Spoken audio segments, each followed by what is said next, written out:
but I am allowed,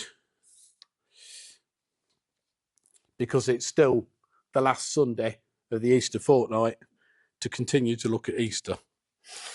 So we're just going to look at one passage which is relevant to breaking of bread, because it's a key part of it. But we looked last week at the accounts of the people who Jesus met. We were trying to prove from the Bible all the different people that saw him after the resurrection, and that it mentions and that it lists. One of the things, again, I found, I've always known we're going to look at the two on the road to Emmaus, and I've always known they're their big passage in Luke's account. But I'd never realised till I was looking last week and pulling the different accounts from the different four Gospels together, that they're also mentioned in Mark. It says turning to Matthew for some reason. And then in the list of people that Mark puts, these get mentioned. And again, praise God. It's in Luke, that's enough. That's enough for me. I don't need it to be in all four to be convinced or anything, but just sort of thing that it gets mentioned in another one just backs it up. Mark 16 verses 12 to 13, just the two verses. So we did about he was risen. We did about Mary Magdalene. It says there, as well as we find then in John's account. Again, it's short. John's is the long one, about Mary Magdalene seeing the risen Jesus. And then 12 and 13. After that, he appeared in another form to two of them as they walked and went into the country. They went and told it to the rest, but they did not believe them either. And then later he appeared to the 11 as they sat at the table. And we went last week through all of these in quite some detail. But then the actual bigger account of this, the one person that picks up on this and decides to explore it a bit more and write more about it, is Luke. And there's absolutely, really, get from this, Luke would have talked to these two. They would have told him what is written down is what they experienced. It's not second, third, fourth hand or something. He writes down what they tell him. Luke 24, verse 13. Behold, two of them were travelling that same. So again, just before this again, chapter 24, last week, he is risen. And again, they found the stone rolled back. The angels, Peter rose, and John rose, went to the tomb. Found it just as the women had said. Verse 13, behold, two of them were travelling that same day to a village called Emmaus, which was 7 miles from Jerusalem. And they talked together of all these things which had happened. And so it was, while they conversed and reasoned, that Jesus himself drew near and went with them. But their eyes were restrained so that they did not know him. And he said to them, what kind of conversation is this that you have with one another as you walk and are sad? Then the one whose name was Cleopas answered and said to him, are you the only stranger in Jerusalem, and you've not known the things that happen there in these days? And so Jesus said to them, what things? And so they said to him, the things concerning Jesus of Nazareth, who was a prophet, mighty in deed and word before God and all the people, and how the chief priests and our rulers delivered him to be condemned to death and crucified him. But we were hoping it was he who was going to redeem Israel. Indeed, beside all this, today's the third day since these things happened. Yes, and certain women of our company who arrived at the tomb early astonished us. When they didn't find his body, they came saying they'd also seen a vision of angels who said he was alive. And certain of those who were with us went to the tomb and found it just as the women had said, but him they did not see. And then Jesus said to them, O foolish ones, and slow of heart to believe in all the prophets have spoken. Ought not the Christ to have suffered these things to enter into his glory? Beginning at Moses and all the prophets, he expounded to them in all the scriptures the things concerning himself. Then they drew near to the village they were going, and he indicated that he would have gone further. But they constrained him, saying, "Abide with us, for it's towards the evening, and the day's far spent." And he went in to stay with them. And now it came to pass, as he sat at the table with them, that he took bread, blessed and broke it, and gave it to them. Then their eyes were opened, and they knew him, and he vanished from their sight. They said to one another, "Did not our heart burn within us while he talked with us on the road, and while he opened the scriptures to us?" So they rose up that very hour and returned to Jerusalem, and found the 11 and those who were with them gathered together, saying, "The Lord's risen indeed, and has appeared to Simon." They told about the things that had happened on the road, and how it was known to them in the breaking of bread. Now as they said these things, Jesus himself stood in the midst of them and said to them, "Peace to you."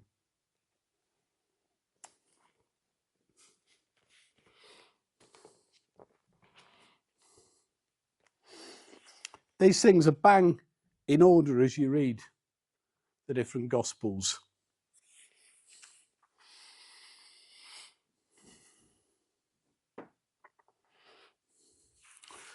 God's heart as to who he would appear to in order to show them that he was alive and had come back alive after 3 days, as he said.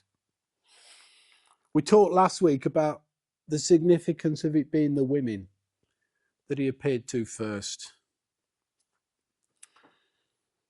Then Peter and John ran to the tomb and saw.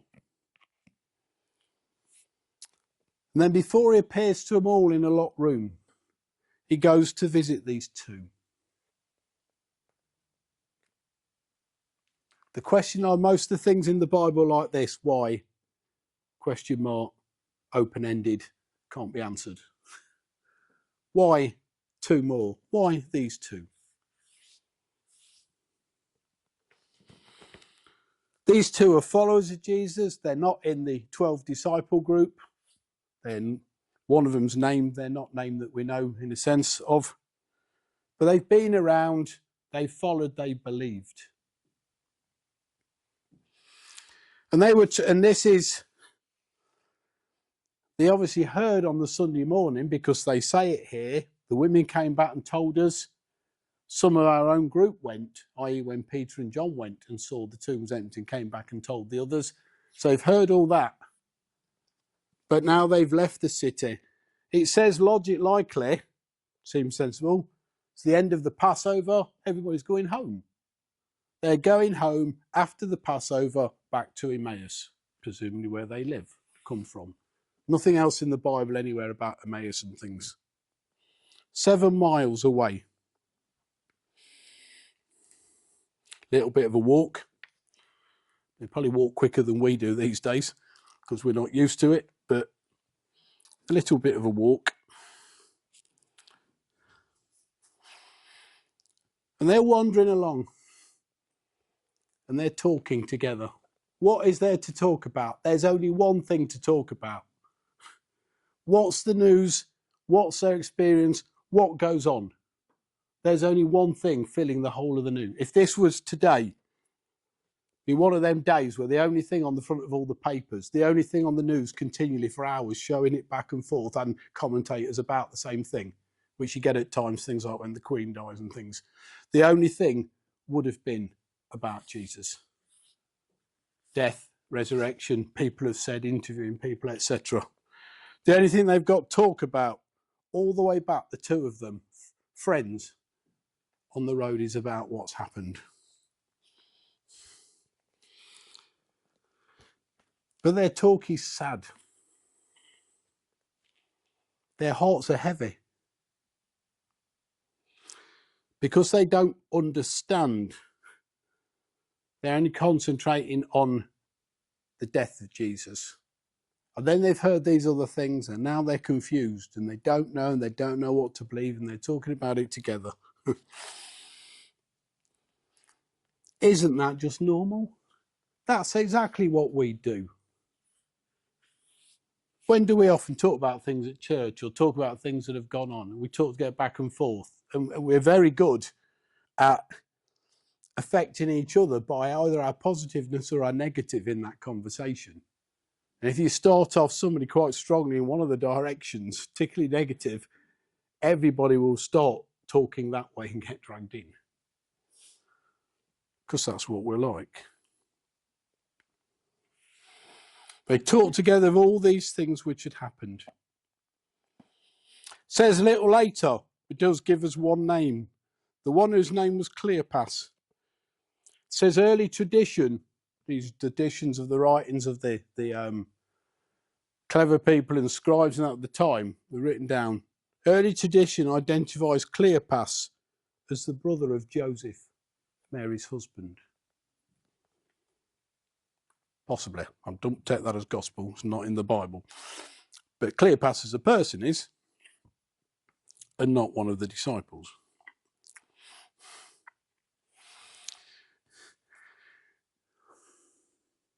By what Jesus said, he suddenly appears next to them, drew near and went with them,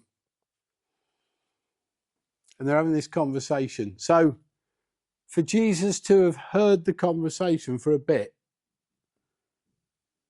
but not sort of said anything and interjected, he's been there a little while, just listening to what they're saying. They've not known he was there alongside them.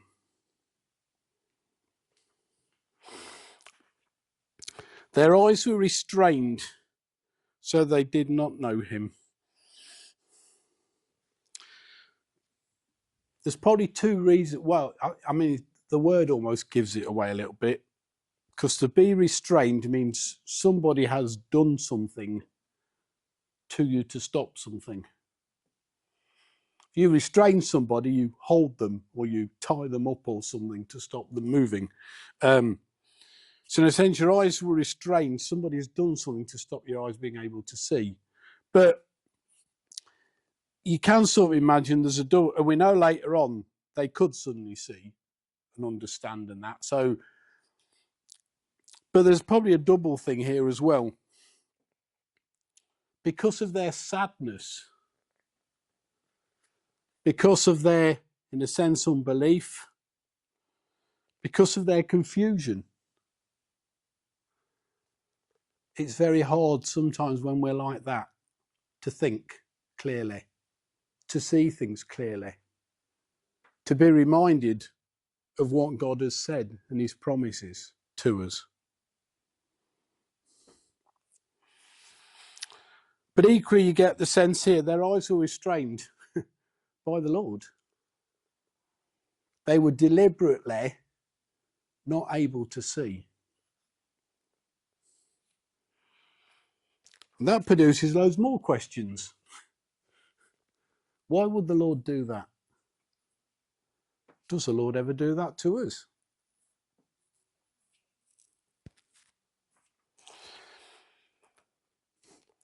They couldn't see, and in a sense now Jesus can do what he does, and then he can take the restraint away and they can see, as we see in the story later on.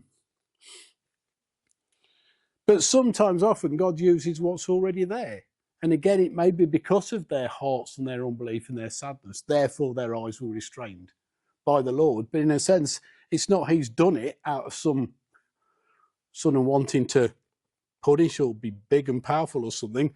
It's a natural occurrence because of the state that they're in. Their eyes were restrained and they did not know him. He says, to what kind of conversation is this you're having that makes you walk and you're sad? As if he didn't know. And Cleopas says, you're the only stranger in Jerusalem. You're the only one who doesn't know about all these things.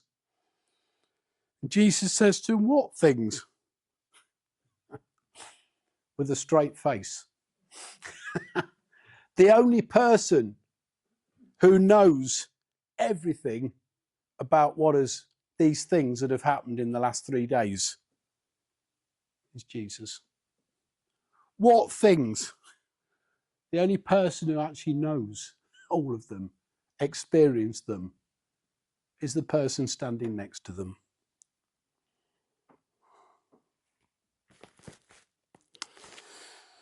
And then they speak out, in a sense, bold words. This is what they were believing. This is what they were hoping. The things concerning Jesus of Nazareth, who was a prophet, mighty indeed, before God and the people. Both God proved it, and most of the people recognised it. Then how the chief priests and rulers delivered him to be condemned to death, and they crucified him. And they actually sort of carry on. Today's the third day, which is interesting, as if they're referencing something. I mean, it's almost got here. Last week we looked at 1 Corinthians 15, didn't we? First he appears to so and so and so, and we said that was an ancient creed and something that the church, we'd learned from the Bible study, the church still sort of did and said, and in fact said in like, still does in like some of the Anglican services. This almost is a very short version of that. He was a prophet, mighty indeed, and word before God all the people, and how the chief priests rulers delivered him to be condemned to death, and they crucified him. And if they carried on, and on the third day he rose again.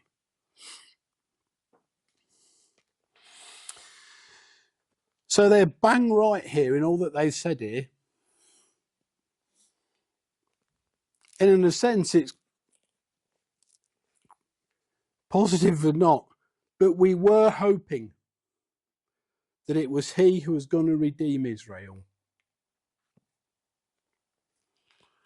The one problem, again, they had all the way along is that they wanted a king, they wanted a Messiah, they wanted somebody who would come and set them free from Roman rule.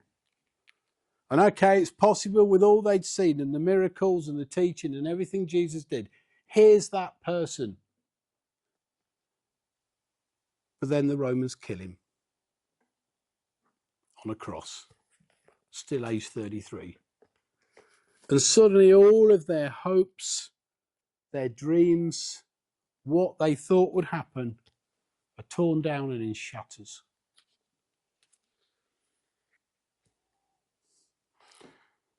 No wonder their hearts were heavy.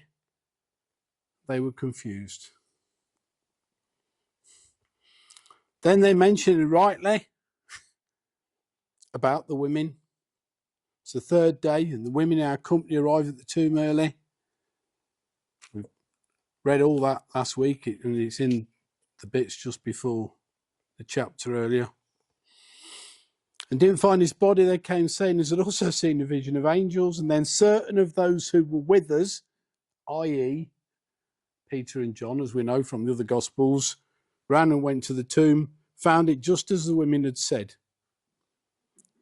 But him they did not see. He appears to the women, Jesus does.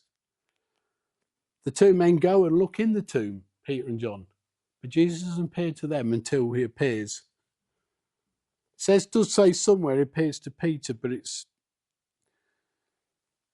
they say later on at the end of this, the Lord's risen indeed and has appeared to Simon. And then he comes, and so somewhere in there he appears to Peter. But then he comes into the locked room and appears to the 12. But without, Thomas isn't there, so 11.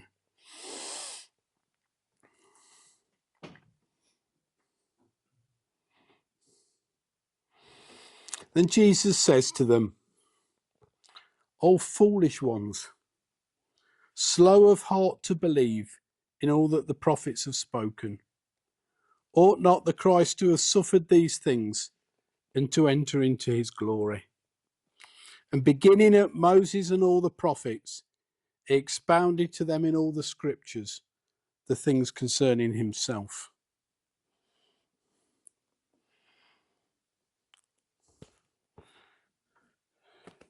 You get the notes because it was easier to do than write it all down.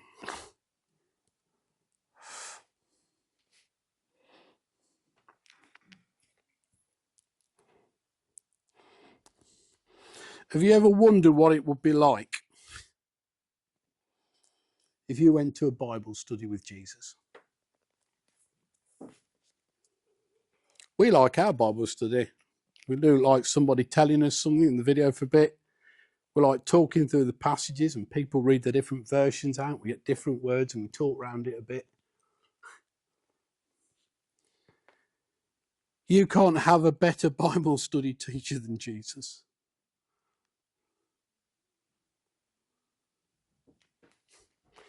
Starting from the beginning, Moses and all the prophets, he begins to open their eyes and expound to them all the mentions about Jesus and the Messiah and what he would do and what he would be.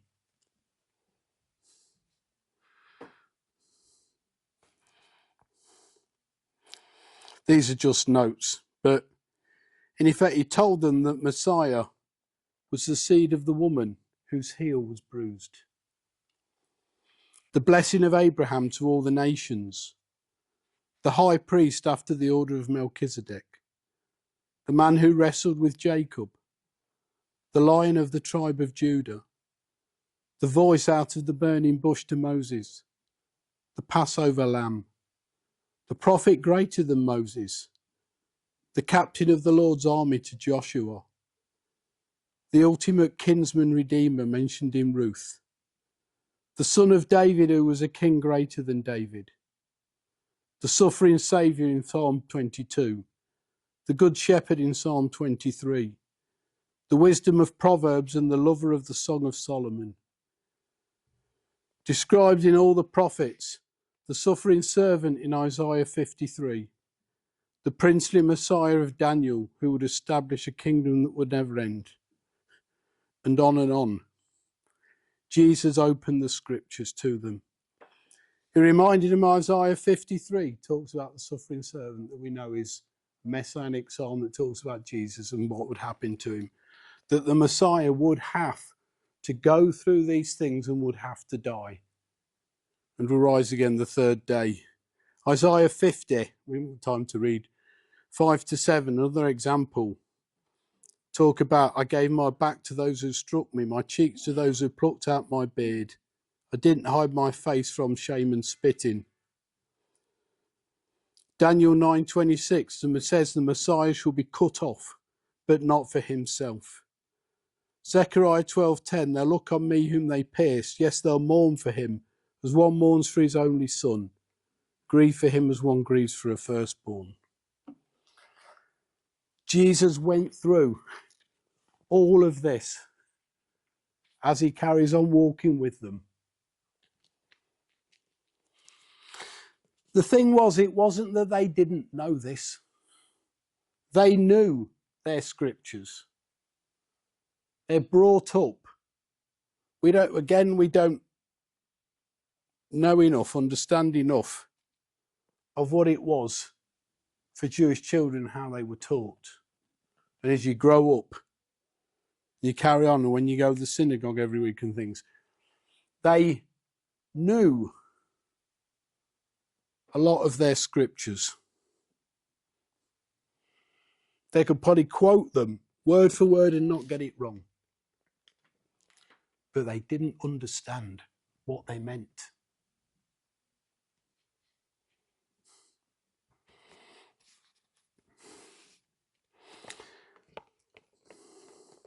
And there's a sense, even a little bit, did they not wonder who this man was? So a man comes alongside him and joins the two and listens to them. Why are you sad? What's going on? They explain, don't you know about any of this? And they tell him. Foolish ones, slow of heart to believe in all the prophets have spoken.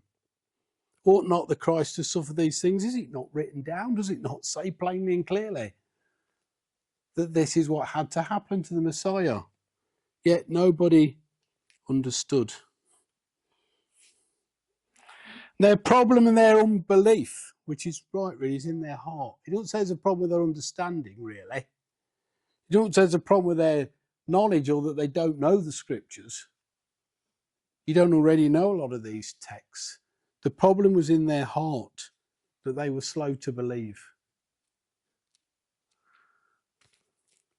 They'd seen Jesus die on the cross and everything. They'd seen him watch this. They'd heard the women that morning come and give their account. They'd heard John and Peter come back and say and back the women up. But they still didn't believe wholly. There's still doubt because they hadn't seen Jesus themselves.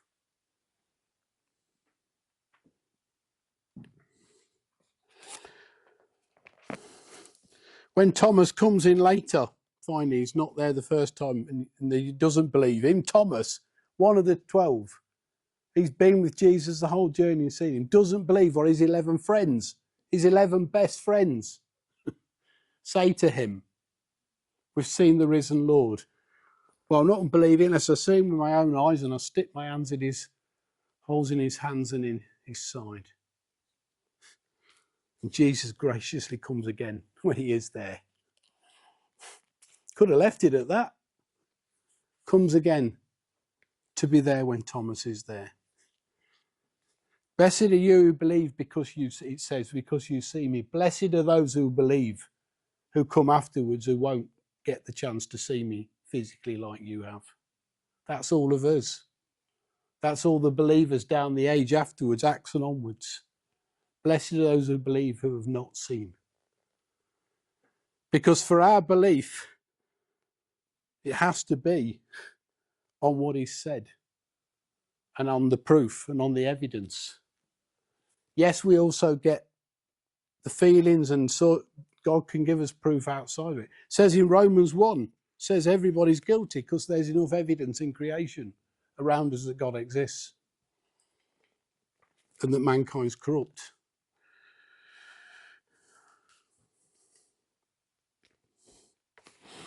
But then they come, they come to the village where they're going. And Jesus indicates he's going to carry on further. But they constrain him, saying, abide with us. It's toward evening. The day's far spent. And he went to stay with them. The interesting word again, it says constrained. Again, constraint's almost a physical thing. Now, I'm sure they didn't hold Jesus down against the door. You're not going any further. But it's not just asked him on some odd course, will you or won't you, give him an option sort of thing. Constrained is quite a strong word. They were worried for him, this fellow traveller, who they still haven't understood who he is, because the revelation comes in a minute. So even though he's now expanded to the scriptures, they still don't know who he is. Maybe he's a good rabbi, maybe he's a really clever rabbi, or the top rabbis or something who knows all this and to remind him about it, but they still don't realise who he is.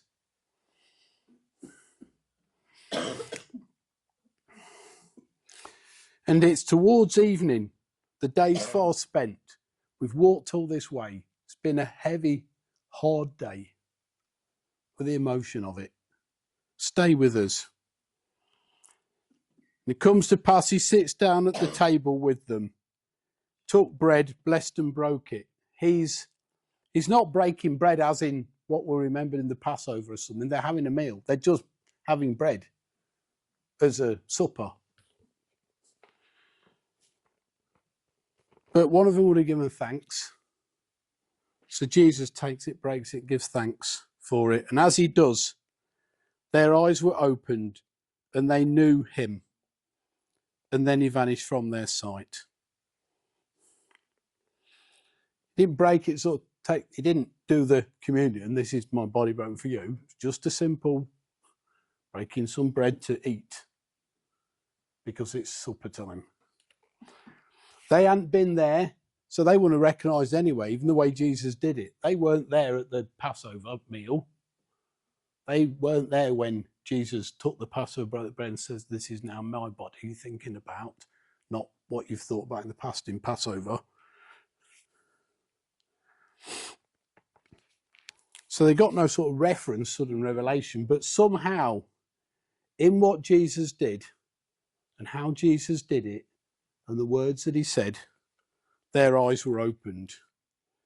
But also in a sense, because their eyes were constrained before, we read at the beginning, this is the point where that's taken away. Now, taken away or naturally occurs away because suddenly they have hope. Suddenly their sadness has gone and now they can see. And they know who it is. Then he goes. doesn't need to stay any longer, got other things to do as Jesus. And then what do? Did not our hearts burn within us when he talked to us on the road? When you get revelation, when Jesus shows you something, when you get it in your heart and it burns within you, the excitement of it, the understanding. Now we know why. Now we know who he is, and it makes sense that it felt like that. They rose up that very hour and returned to Jerusalem. We've just walked there. We've just spent the last, whatever, I don't know how quick people walk, 2 hours or whatever, walking there. Probably slowly because they're chatting, and then Jesus joins them in the chatting. So you sort of amble when you're doing that as you're talking. Gone all the way there. It's now evening. It's now dark. But they can't wait till in the morning. They can't wait till light then again, get to sleep, light, and then run back. They go straight back the whole journey they've just done. Back to tell the other disciples. And when they get there, Peter's now seen Jesus and that. So they're now telling each other excitedly what happened on the road to us too. Well, you've missed the fact you saw Peter as well earlier on. And then while they're there, Jesus comes and appears in the midst of them.